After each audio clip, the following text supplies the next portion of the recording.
മുഖ്യമന്ത്രി പിണറായി വിജയന്റെ അഭിമുഖം എല്ലാ ചാനലുകളും ഉണ്ടായിരുന്നു. ഞാൻ അഭിമുഖങ്ങളൊക്കെ ഫുള്ളായിട്ട് കണ്ടു. മനോരമയിലും ഏഷ്യാനെറ്റിലും മീഡിയ എല്ലാ ചാനലിലും ഉണ്ട്. ദി ക്യൂ എന്ന് പറയുന്ന ഒരു ഡിജിറ്റൽ പ്ലാറ്റ്ഫോമിലുണ്ടായിരുന്ന ഇൻ്റർവ്യൂ. ഞാൻ അത്ഭുതപ്പെട്ടു പോയി. 81 വയസ്സുള്ളൊരു മനുഷ്യൻ കഴിഞ്ഞ 10 വർഷം കൊണ്ട് ചെയ്ത വികസന കാര്യങ്ങൾ വളരെ കൃത്യതയോടെ അക്കമിട്ടു നിരത്തി ഇനി ചെയ്യാൻ പോകുന്ന കാര്യങ്ങൾ വളരെ പ്രതീക്ഷയോടുകൂടി പങ്കുവെക്കുന്ന ഒരു ഭരണാധികാരി. എന്നെ അത്ഭുതപ്പെടുത്തിയൊരു കാര്യം കോൺഗ്രസ് നേതാവായ കെ സുധാകരനെ കുറിച്ച് പറഞ്ഞൊരു വാക്കാണ്. അദ്ദേഹം കോൺഗ്രസിൽ നിന്ന് രാജിവെക്കാൻ പോകുന്നു, വേറെ പാർട്ടി ഉണ്ടാക്കാൻ പോകുന്നു, അങ്ങനെ ചില പ്രശ്നങ്ങളൊക്കെ ഉണ്ടായല്ലോ. ആ വിഷയത്തെക്കുറിച്ച് ചോദിച്ചപ്പോൾ അദ്ദേഹം ഒടുവിൽ പാർട്ടിക്ക് വഴങ്ങിയതിനെ കുറിച്ചിട്ട് പിണറായി വിജയൻ പറഞ്ഞ മറുപടി, അതാണൊരു നല്ല നേതാവ് ചെയ്യേണ്ടത്. സുധാകരനെ അപ്രിഷ്യേറ്റ് ചെയ്ത് അഭിനന്ദിച്ചുകൊണ്ട് സംസാരിക്കുകയെന്ന് പിണറായി വിജയൻ. മറ്റൊരു പാർട്ടിക്കുള്ളിൽ നടക്കുന്ന ഒരു കലഹം, ഒരു പക്ഷേ കോൺഗ്രസ് തന്നെ തകർന്നു പോകാവുന്ന ഒരു സാഹചര്യം എങ്ങാണ്ട് കെ സുധാകരൻ മറ്റൊരു പാർട്ടി ഉണ്ടാക്കുകയോ BJPയോടൊപ്പം ചേരുകയോ ചെയ്തത് കണ്ണൂരിൽ പിന്നെ അത് തകർന്നു.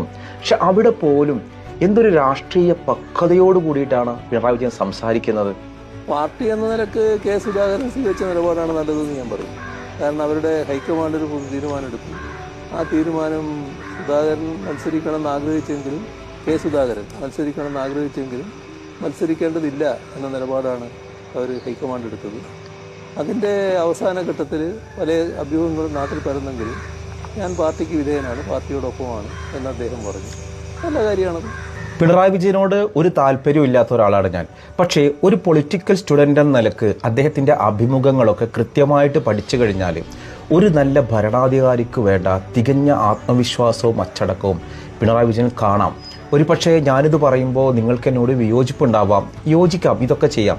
നിങ്ങൾ നന്നായിട്ട് അനലൈസ് ചെയ്ത് നോക്കാം. 81 വയസ്സുള്ള ഈ മനുഷ്യൻ എല്ലാ ചാനലിലും ചെന്നിട്ട് അഭിമുഖങ്ങൾ കൊടുക്കാം. നേരത്തെ മോഹൻലാലുമായിട്ട് അഭിമുഖം നടന്നിരുന്നു. അന്ന് പലരും കളിയാക്കിയത് മോദി അക്ഷയകുമാറുമായി നടത്തിയ അഭിമുഖം പോലെ പ്ലാനഡാണ്. ഇപ്പോൾ നോക്കി 81 വയസ്സുള്ള മുഖ്യമന്ത്രി എല്ലാ ചാനലിലും നടന്ന അഭിമുഖം നടത്താനും അവിടെയൊക്കെ അദ്ദേഹത്തിൻ്റെ ഒരു കോൺഫിഡൻസ് ഉണ്ടല്ലോ. അതാണ് ഒരു ഭരണാധികാരിക്ക് ഉണ്ടാവേണ്ടത്.